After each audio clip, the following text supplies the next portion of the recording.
Rajesh law centre में आप लोगों का स्वागत है। आज हम लोग चर्चा करेंगे अनुसूचित जाति एवं अनुसूचित जनजाति से जुड़े हुए एक महत्वपूर्ण अपराध पर कि अगर अनुसूचित जाति एवं अनुसूचित जनजाति का व्यक्ति अपने गरीबता के कारण, अपने पिछड़ेपन के कारण, अपनी अज्ञानता के कारण, अपनी सामाजिक पिछड़ा एवं आर्थिक पिछड़ापन के कारण वो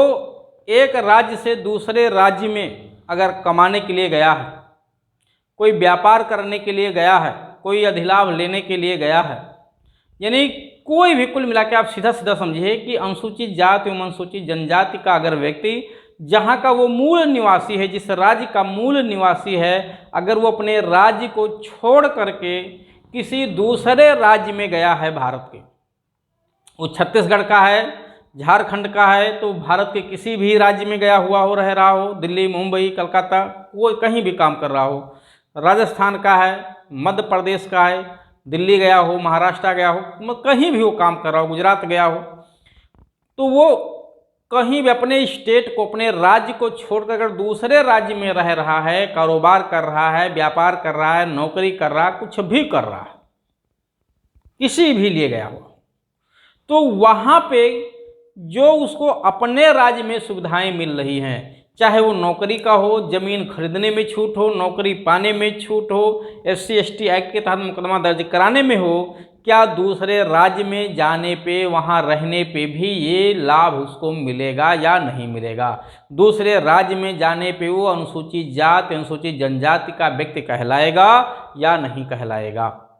इसी बिंदु पे हम चर्चा करेंगे, क्योंकि अभी जल्द ही इस पे हाईकोर्ट का जजमेंट आया है।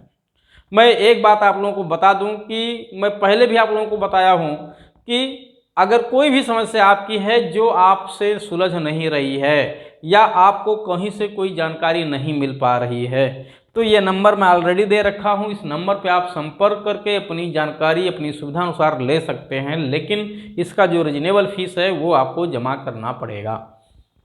आइए मैं समझा रहा हूं कि अगर अनुसूचित जाति, अनुसूचित जनजाति का व्यक्ति अपने राज्य को छोड़कर किसी भी राज्य में भारत के अगर निवास करा, तो आउट ऑफ कंट्री की बात नहीं कर रहा हूं, भारत से अगर सऊदीया चला गया है,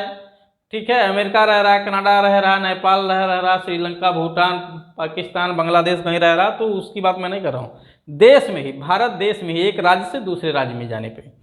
उसे क्या नौकरी अनुसूचित जाति, अनुसूचित जनजाति के नाम पे मिलेगी? जी नहीं मिलेगी। वहाँ वो सामान्य वर्ग का व्यक्ति माना जाता है। अगर वो बिहार का है, यूपी में आएगा, तो यहाँ वो सामान्य वर्ग का व्यक्ति माना जाएगा, SC/ST नहीं माना जाएगा। प्रश्न ये, जमीन खरीदना, किसी तरह से कोई जमीन खरीदने में जो छूट है या बेचने में जो प्रतिबंध है, ये क्या उसको दूसरे राज्य में लाभ मिलेगा? तो जी नहीं मिलेगा। शर्त यह है, मिल सकता है कब? जब वो उस राज्य में जा करके वहाँ पे अपना डोमिसाइल बनवा ले, वहीं का निवासी हो जाए, यानी अपने मूल राज्य को छोड़ के दूसरे राज्य का निवासी हो जाए, तब उसको नौकरी का भी, जमीन लेने का भी लाभ मिलेगा। अब प्रश्न ये है, लेकिन अगर मूल निवासी ना हो वहाँ का उसके पास डोमिसाइल यानी निवास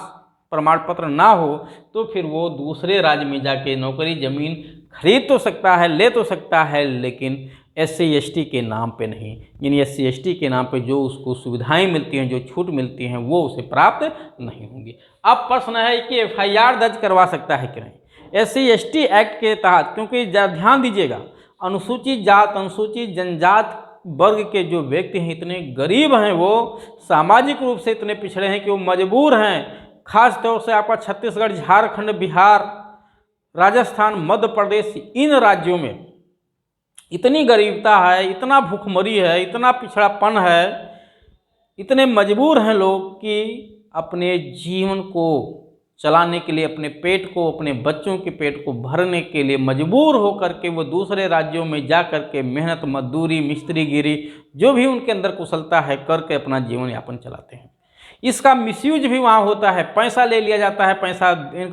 पैसा बकाया पैसा दिया नहीं जाता है, जो ठेकेदार ले जाते हैं वो पैसा खा लेते हैं, मांगने पे धमकियां देते हैं। तो उन राज्यों में जा कर के वहाँ के लोगों के खिलाफ क्या SC/ST एक्ट में मुकदमा दर्ज कराया जा सकता है कि नहीं?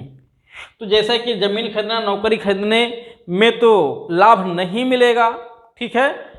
हाँ, ये दो लाभ तब मिल सकते हैं जब वहाँ का वो निवासी हो गया हो, लेकिन अगर उसके साथ कोई अत्याचार हो रहा है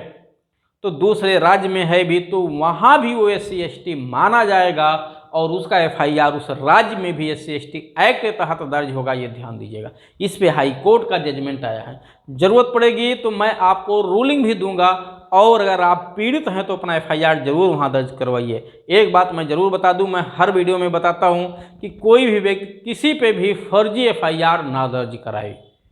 ठीक है। और कोई भी व्यक्ति एक दूसरे को नाजायज तरीके से परेशान भी ना करे। पैसा बकाया है, काम कराया है तो उसकी मेहनत मजदूरी जरूर दे, वरना उसको यहाँ अगर सज़ा नहीं मिल पाई तो भी अगर वो ईश्वर को मानता है तो मुझे नहीं लगता कि वहाँ उसे न्याय मिलेगा, जरूर दंडित होगा वो। उसे गलत बिल्कुल नहीं करना चाहिए। और इसका परिणाम, गलत का परिणाम तो आपको इसी धरती पे ही मिल जाता है। ऊपर की तो बात ही छोड़िए, ऊपर तो ईश्वर है या नहीं वो तो अलग का विषय है, लेकिन आपको यहीं पे उसका खामियाजा भुगतना पड़ेगा अगर आप इस तरह से किसी के भी जो है उसकी कमी का, उसके कमियों का लाभ उठाते हो, उसके दिल को दुखाते हो, तो निश्चित तौर से आपको उसका सज़ा मिलना ही मिलना है। तो अगर कोई SC/ST वर्ग का व्यक्ति किसी दूसरे राज्य में 1 महीने, 2 महीने, 4 महीने, साल, 2 साल, 10 साल से रह रहा हो,